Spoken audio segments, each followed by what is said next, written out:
The Johannesburg Magistrate's court earlier calling for the release of other migrants who were arrested following raids in the Johannesburg CBD. They were arrested after being unable to produce documents proving that they were in the country legally. The foreign nationals alleged that they were being unfairly treated in custody. Dr. Abdul Karim Elgoni is chairperson of the African Diaspora Forum, and he joins us in the studio. Very good evening to you, Dr. Elgoni, and thank you so much for joining us. Thank you. So what has been your reaction to the court outcomes? You see, the law is there to be respected. If there is anyone who is staying in South Africa illegally, it is the work of the law to take illegal people out of the country. But if those migrants have entered legally and are awaiting their papers to be documented, then there is no need to treat them like it is a Trump country. Okay, so of those who were arrested, because this is the reason behind the protest, how many do you believe or contend are in the country legally? The people, the informal traders who have been taken to custody, we were told some of them are South African citizens, some of them are documented and legally staying migrants, some of them would be illegal, some of them have just came 2 days ago. They are still on their 1 month stay in South Africa.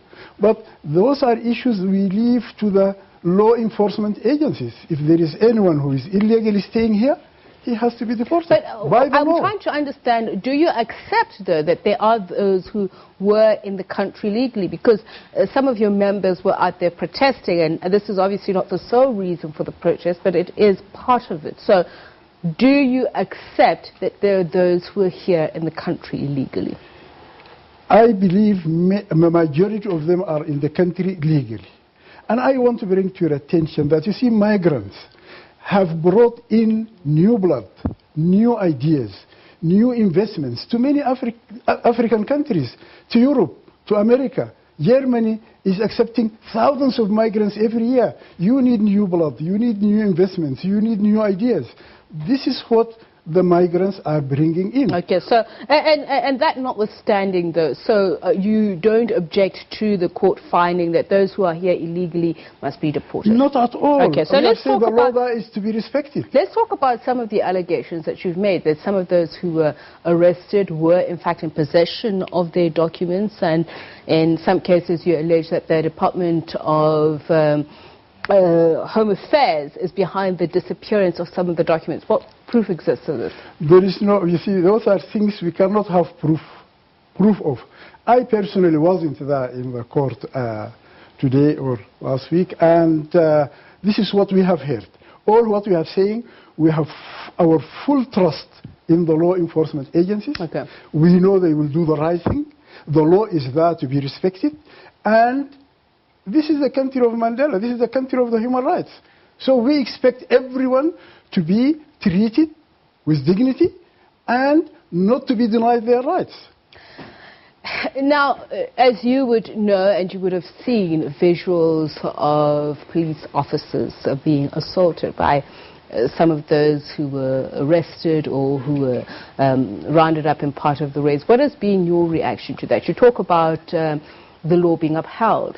What has been your reaction? To be very frank with you, I agree that we wanted Johannesburg to be a world-class African city.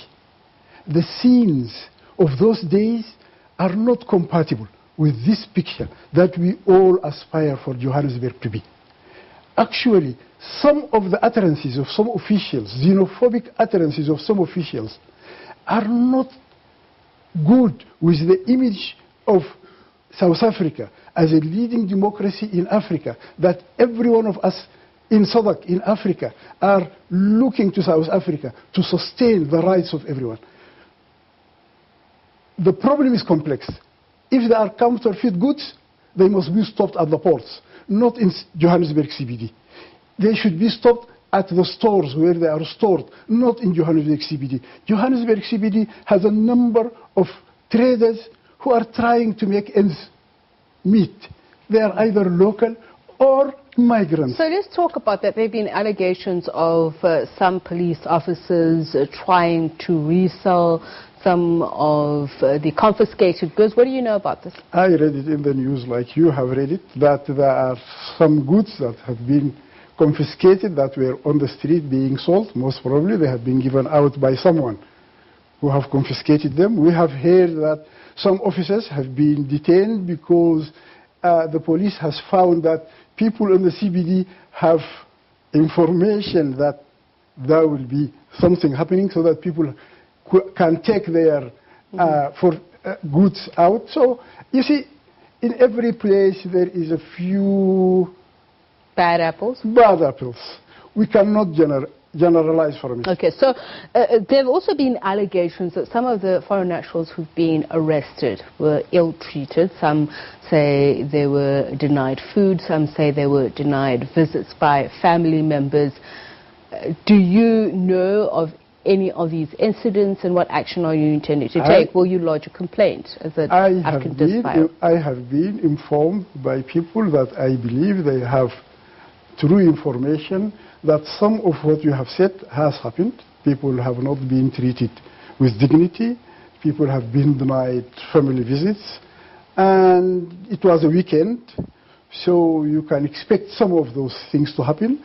But we hope that the police will treat everyone with dignity and according to the law. This is the country of Mandela. We don't want abuse of human rights. All right, thank you very much. Dr. Abdul Karim Elgoni, Chairperson of the African Diaspora Forum. Stephen?